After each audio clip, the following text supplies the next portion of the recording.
Hello, hello, hello, everyone, and welcome to the Rumble and Roar podcast. If this is your first time tuning in, I'm your host, Lenoria, and I have a wonderful special guest. And this guest happens to be a relative of mine. This is Gina Smith. Yes, hello, everybody. Yes, she works as a realtor, and she works with Coldwell Banker. That's correct. Right, Coldwell That's Banker. correct. She's the owner of Smith Fine Homes Atlanta, and she's the co-owner of Smith Guard Inc. That's Yes, it. okay, I got it. You nailed Okay. it. Yes. We're going to dive right in. She's a real estate agent, a realtor. Get me right, cousin. Get me right. Realtor, yes. She's me. a realtor Mhm. and she is so awesome. Oh my gosh, the houses that she sell. Gina, when I see the houses that you sell, those are $1 million homes. Yeah, most of them are. I always tell people it does appear that way, but I sell a lot. I am your go-to person for whether you're selling $100,000 or $1 million. But those houses that I see sometimes online, it's like they're $1 million homes, Yeah, right? I do sell Luxury those. homes, that's what you call I them? am luxury certified. So yes, you do see some of the great ones too. And what is the difference? Luxury certified. That means you can sell those. It's not a regular. And please excuse my ignorance. I don't know nothing about real estate, guys. But You're a little bit. Job. A little bit. Okay. Yeah. So luxury, I'm certified to sell luxury because it takes a special marketing to do that. It takes a special brand. I would think so. Yeah. All that money involved. Oh yeah, it's a lot. Yeah. So it's more work for God. sure. But thank you for having me on the show. I want to say I'm very proud of you too. I'm proud of your accomplishment. Look at me with my smiles from one ear to the other. This set is like, I feel so special on this set. Look at this. So congratulations to you too. Thank you, I'm Gina. very proud of you. Thank you. This is one of my best cousins, guys. Oh, so. yeah, we grew up together. Look, we don't went to the left, but it's okay. We'll bring it back. We'll bring it back. Another story. But right? you know what, Gina? Tell them how you got to become a real estate. How did I get in real estate? Yes, but I gotta tell this story, Okay, guys. what's the story? I want to hear this. I was before you became an agent, or I keep saying the wrong thing, a realtor. And what's the difference? Real estate agent, realtor. Realtor, real estate agent, realtor. Before, guys, she was working somewhere, and I should have told you this story beforehand, but I don't like to. She was working somewhere, and I can't remember where. When you hear the story, you'll remember. Okay. But you were like, I remember what I was doing. I was jogging. I was doing my morning exercise. And you know, I have the bugs in my ear and I'm jogging. Right. And I was like, girl, what you doing? You were like, girl, I'm working. I'm like, working? Yes, but I got to get up out of here because they don't even let me go get my nails done. You remember that day?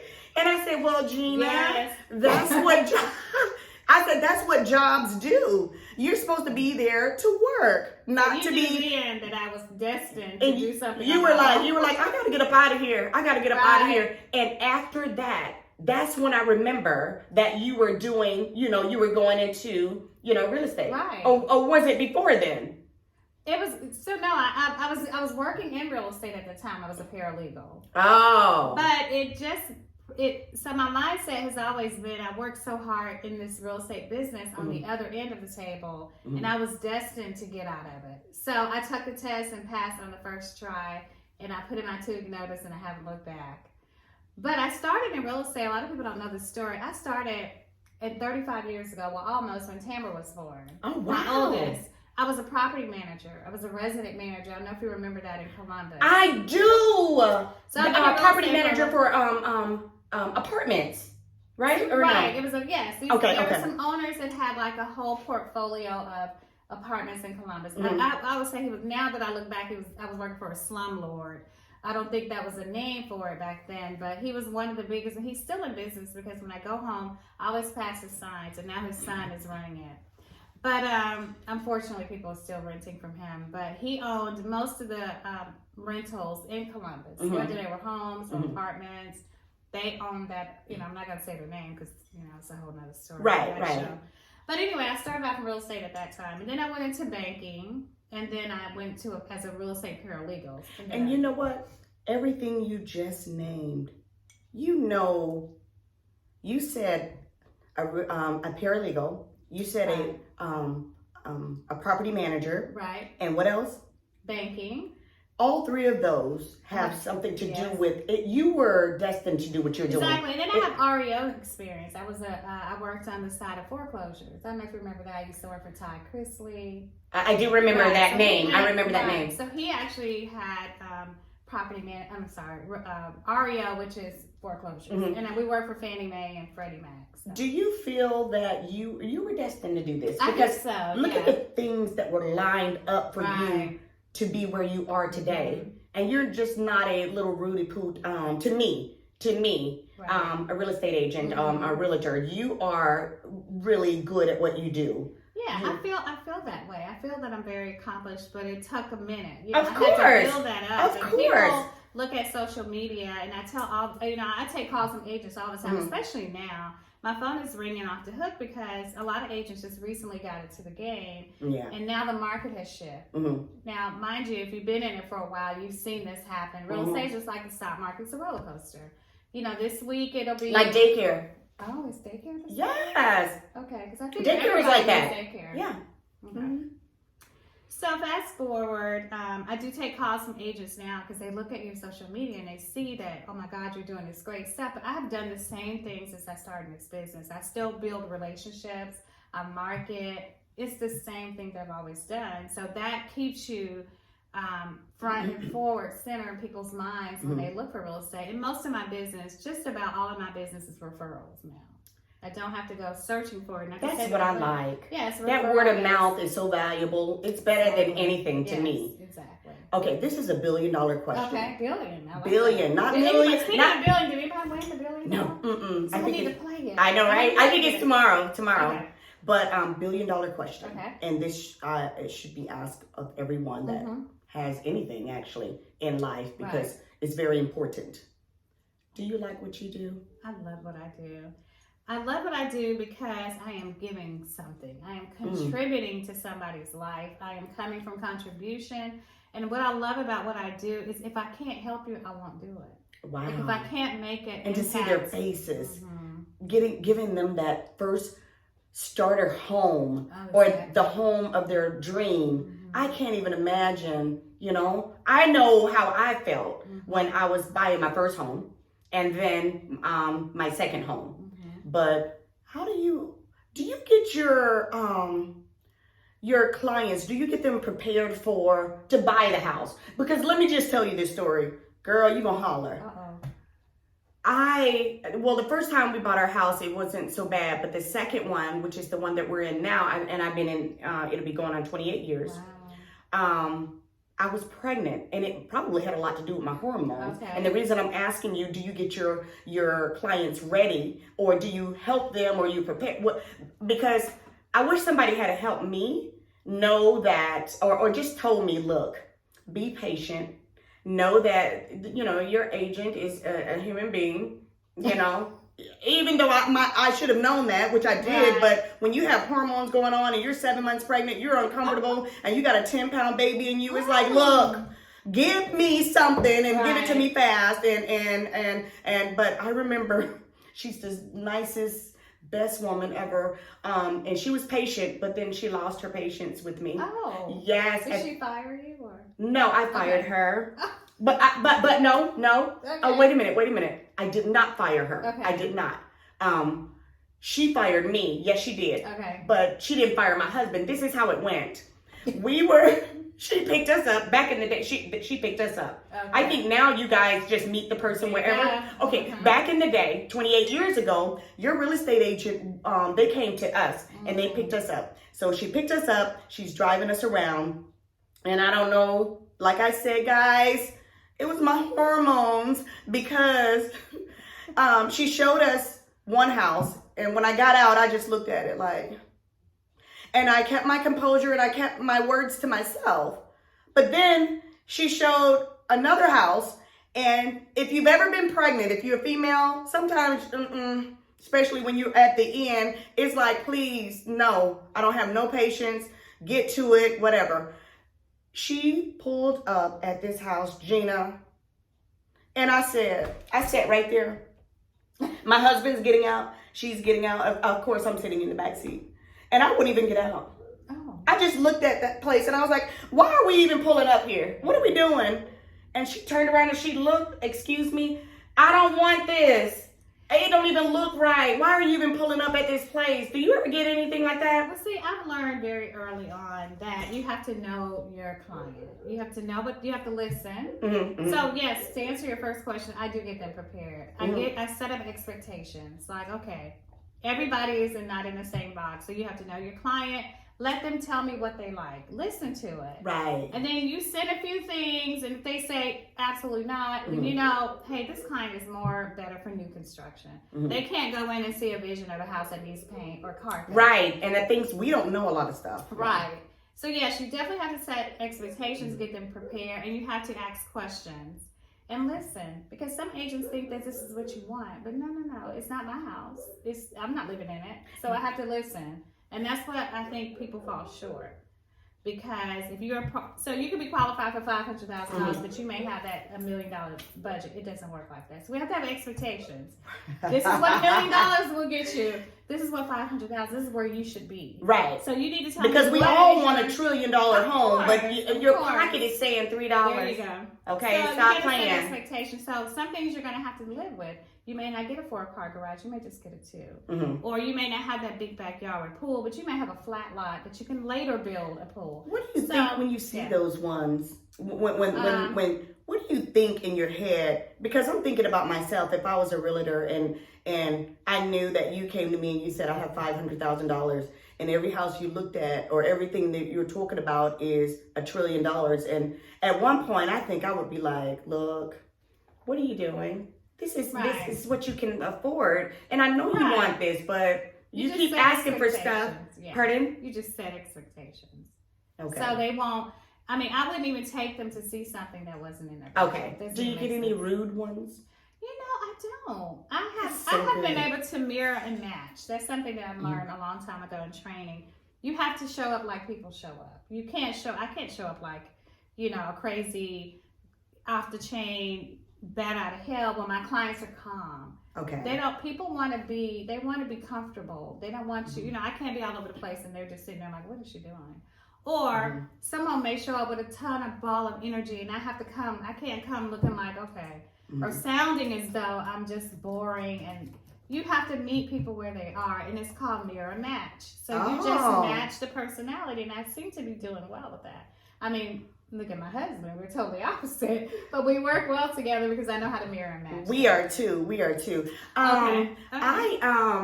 So what do you think that the economy is going to ever get? I don't know if I'm wording this right. I'm trying, Gina, but do you think that the economy will ever be like it was 10 years ago? Because 10 years ago and now, stuff is so high. Everything is so crazy high till it's like, it's just not like it used to be.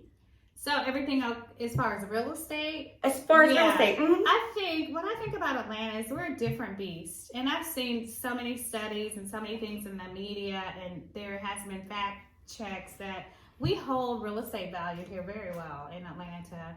A lot of people are moving here. I was just going to say that. We are becoming the next, you know, movie industry location.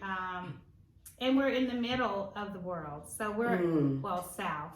But we're close. We have great weather. We have our 4 seasons. We don't have a lot of bad things going on with our weather here. So people come here a lot. So our real estate holds well. The rates may go up and down, but the real estate value holds well. So I say that when you do think about buying or selling, to trust your professional.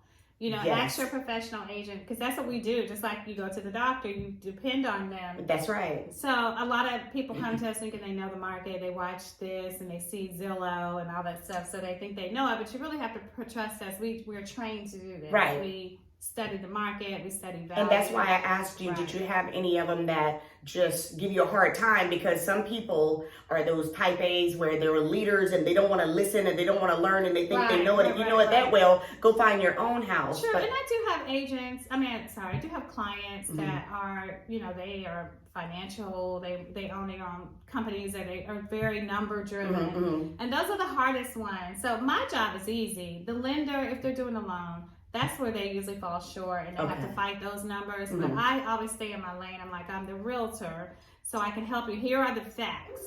Now, I do have sellers that come to me and say, I think my house is worth $800,000 because the neighbor across the street sold theirs for $800,000. Well, you have less square footage. You do have this beautiful house and you've done this and that. But the way that Atlanta, Georgia values property is apples to apples. We don't go by square footage. People do like, oh, it's worth $2,300 a square foot. Well, no, not really. So what does apple to apples? I know it's almost self-explanatory. It's going to be this and this. But when you say it in a realtor's content, it's apples to apple means whatever, like if my house is worth $700,000. So it, just because I feel it's worth 7 or 8, everything in the area has to be that much? It has to be you're right. It's a great question because a lot of people get that confused. If you have a 4-bedroom, the bank is going to come out and appraise your house. If you got a 4-bedroom and your neighbor sold, it's only things that have sold. If they sold a 4-bedroom with 5 acres and 2-car garage and granite, then chances are your house is going to be compared to that house. Now, they still have to go on the inside of your house and say, okay. I was just going to say, because what if it's, they might have a 4-bedroom. I have a 4-bedroom. I have a acre. They have an acre. And what if I built something onto my house? Or what if I have like a mother suite that I built in the back or something I added? That so I still more value. I was going to say, do I still have to give the same value as them because they sold it at that? No. Okay, so what they're going to have to do, let's say for your house, you added an in-law suite and you've added a second, you have 4-car, I'm not going to tell all your business. You got like a whole lot of stuff. You got the big McMansion over here. Well, no, they don't know it. That's not me. You're talking about somebody else. So what they would do is compare. So then they have to go outside of your neighborhood maybe. If they can't find your exact house, then they have to go outside. They have to go a little bit further because somebody has it somewhere, something similar. Or they'll take the square footage and they do some kind of calculation and say, okay, you have 500 more square foot than this house, so we give you more value here. Okay. And then you may not or may have what's on the inside. They may have complete hardwood, or they may have all brick. Brick gives you more value. There's a calculation to it also. That's why I said people feel that their house should be worth something different than their neighbors, but everything is compare apples to apples. Okay, this might be dumb, but it's not dumb. The only dumb question is the one you don't ask. So, can you take a house when they built it and they put, I don't know the name of these things, shingles, and now I want a brick house. Can we take those shingles off and make the house brick, or can they do that? I think you can do that. I think you can make your house brick. I don't really know. That's a good question. Okay. I feel like if you would that bring the value up? Because I just heard you say brick is more. Yeah, brick always gives you more value. Okay. But if you were my client, I would tell you to buy a brick house. Like the money that you would spend to do all of that. Right. Would it be worth you buying a new house, or would it be worth you taking off all your shingles and putting on brick? Now, can it be done? I'm pretty sure it could. Okay. I feel like the foundation has to support it and all that kind of stuff. That's what I would think, because brick is heavy. Yeah. Yes. That's my guess, but I'm not a brick person. Right. Builder. But if you're my client and you want to rip your whole, because that's an expensive project. Okay. So I would tell you just about brick. Well, I asked because I was listening, and I heard you say something about, it depends, apples to apples. If brick is more expensive than this, and when you said that, I know that. Okay, let me see if you can snatch off the whatever. And you can. But I think a foundation would have to support an all brick house. I would think that. Again, don't quote me on that. Okay. Do you think that? Let me see. People buying houses now, do they want more land or not? Because I know, and I'm not trying to, I know my son, he wants a house with hardly no land because it's to each his own. Whatever you want, whatever you like. Mm-hmm. But all the houses that I'm seeing now, they are throwing them up to me. And Yeah, that's just to me. I'm not a builder, but shoot. I look one week and the concrete is being poured, foundation. I come back 3 weeks later, the whole damn community is there. I'm like, oh my gosh. But they don't have a yard. You can stretch your arms out like this, and that would be the neighbor. There's the neighbor. There's like, you don't need a lawnmower. You don't have to worry about any yard. It's almost like an apartment, but because so many people are moving here, that's probably why they're having to do that. They're taking a small little space and putting so many of them there. Oh, yeah. And I'm just wondering, is that what people asking for? Do they want land? Some people want a house. They don't really care. It depends. They don't care about the land part of it. Everybody's different. I have some clients who want to walk. They want walkability. They don't want a car. You know, if you notice, a lot of our young generation of children, they don't want a car. They can Uber. They can do Lyft. They can ride their bikes. And they just want to be able to, most of them work from home. So they just want to be able to go downstairs and get a cup of coffee or go across the street to the grocery store or go to dinner. Convenience. So it just all depends. Everybody's different. I was at City Girl. I called my husband and I Green Acres because he would rather be out and I would rather be having the concrete jungle.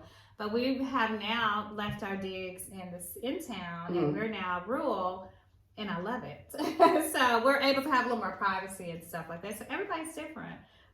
Do they build them close together? Absolutely. Yeah. Especially when you're getting closer to in town. They are pretty tight because there's not very much land. They don't make that anymore. So builders are taking, advantage Land of it. makes it high as well.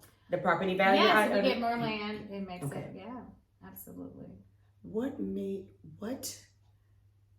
made you so successful in this market, Gina? How do you remain, because you are successful, how do you remain that way? I mean, isn't it, I would think that this business you're in is, competition is everywhere.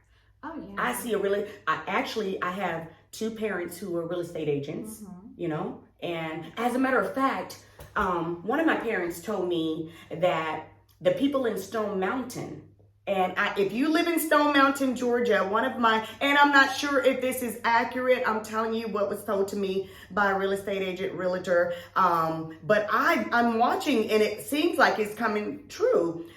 She said that if you have a house in Stone Mountain, be leery about selling it because the property value is about to zoom and it's going to be really good over in Stone Mountain because Memorial Drive. I'm not sure how long you guys been here or do you know anything about Memorial Drive, but back in the day, Memorial Drive was the place to go. I mean, they had bowling alleys, movie theaters, very nice restaurants that you can go to. Oh my gosh, Freaknik.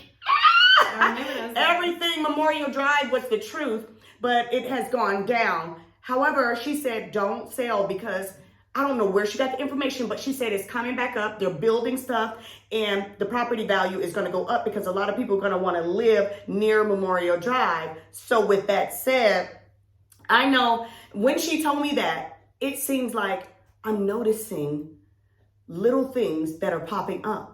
And I was like, oh my gosh, I have not seen them do anything with Memorial Drive in the last probably 7 to 10 years. And now all of a sudden, so it might be true. I'm not sure, but just look out for it. And if it is, if you live in Stone Mountain, hold on to what you got because it's supposed to be really good later. I don't know if you know anything about that, but yeah, I don't know about Stone Mountain because I'm not very privy to a lot of, I'm kind of focused mostly on in town and Southwest, but everything comes around again. Everything that is old becomes new. Yes. And if you have any kind of property, no matter where you are, you should hold on to it. Hold on to it, especially when it's land, when you have land. You would be crazy to have a lot of land and let it go at this day and time because a lot of people can't get a lot of land, right? You're not building that anymore. So land is very scarce. So if you own it, and especially if it's an investment, keep it. Or if you don't have it, you should invest in it. Is this a seller's market right now? It is still very much a seller's market. It's a little bit slower now than it was a few months ago because of the interest rates. But we are still. I remember when I bought a few houses, but there was one time when I was buying my house by myself. I paid 7% interest rates, and that was normal. And that was back oh my God, it's been 7% is high, isn't it? It's that now, but I remember when I bought my house over 20 something years ago, I was at a 7% rate. And I remember when my mom first bought her house, she was like at 12 or 13. So this is nothing new. Okay. This is the economy trying to get normal. Okay. Because in the spring, there was like multiple offers. People are paying 50, 60, 100 grand over ask price. That was kind of unheard of. And people buy it? Oh, yes. The multiple offer situations. So now things are not flying off the shelf like that, because now you have your real serious buyers out there. You have people you're weaning out. Not that everybody wasn't serious, but it was easier to buy when the interest rates were 2 and 3%, because you're paying less money a month. Right. But you still have buyers, and people still are selling, and Atlanta's still holding the value of the home. So it's still, to me, a seller's market. Okay. I'm trying to think of things because I'm trying to learn here. Oh, sure. Those, the big guys, and I call them the big guys, the heavy pockets, the ones that have lots of money. Investors? Investors that can, that buy apartment complexes and stuff like that.